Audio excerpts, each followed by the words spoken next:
Hai semua fans The Series Little Mom. Jangan lupa untuk subscribe, like, komen dan aktifkan loncengnya. Little Mom merupakan web series yang diangkat dari cerita di Wattpad yang berkisah seputar drama percintaan remaja yang masih duduk di bangku sekolah yang berujung pada sebuah kesalahan besar. Web series yang tayang setiap hari Jumat di platform WeTV ini akan memasuki episode 4. Little Mom dibintangi sedereta artis papan atas seperti Natasha Wilona, Al Ghazali, Teuku Rasya, hingga Elina Djurg. Pada Little Mom episode 4, penonton akan dibuat heran dan terkejut dengan bertemunya Yuda dan Naura di Bali.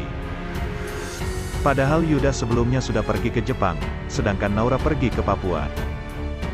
Sebelumnya pada episode 3 Little Mom pekan lalu mengisahkan cerita tentang penyesalan Naura. Gadis cantik itu menyesal telah melakukan hubungan di luar nikah yang berujung dengan kehamilan. Sosok yang menghamili Naura tidak lain adalah Yuda yang merupakan pacar Naura. Orang tua Naura pun mengetahui hal tersebut.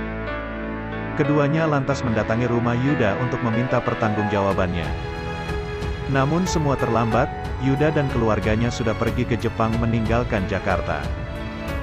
Usaha untuk meminta pertanggungjawaban Yuda pun gagal. Keluarga Naura pun memutuskan untuk juga pergi meninggalkan Jakarta untuk menutupi aib kehamilan Naura. Naura pun berpamitan kepada teman-temannya dan mengatakan kalau dia akan pindah ke Papua. Namun yang sebenarnya, Naura dan keluarganya pindah ke Bali. Hal tak terduga pun terjadi.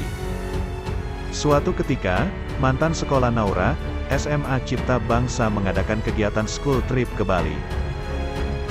Tentu saja, teman-teman Naura termasuk Selin tanpa sengaja bertemu dengan Naura. Naura pun memberikan alasan bahwa ia sedang berlibur di Bali. Saat itu mereka mengajak Naura menonton pertandingan basket. Dan hal mengejutkan lain terjadi, Yuda ternyata juga berada di Bali dan menjadi lawan dari SMA Cipta Bangsa. Sontak saja semua terkejut dan heran. Bocoran Little Mom episode keempat yang akan tayang besok menceritakan Naura yang meminta Yuda menemui kedua orang tuanya untuk bertanggung jawab atas apa yang pernah dia lakukan kepada Naura. Sisi lain, Kinan kapten basket baru SMA Cipta Bangsa ternyata jatuh cinta kepada Naura sejak pertama kali bertemu.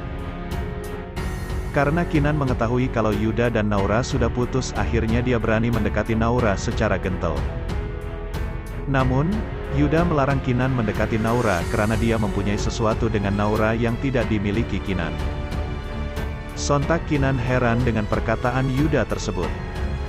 Keesokan harinya Yuda menepati janjinya kepada Naura untuk mendatangi kedua orang tuanya. Sesampai di rumah Naura, Yuda langsung dihajar oleh ayah Naura. Ayahnya sangat marah besar kepada Yuda. Kinan yang belum mengetahui kalau Naura sedang hamil terus berusaha mendekatinya. Lalu bagaimana kelanjutan kisah Naura dan Yuda?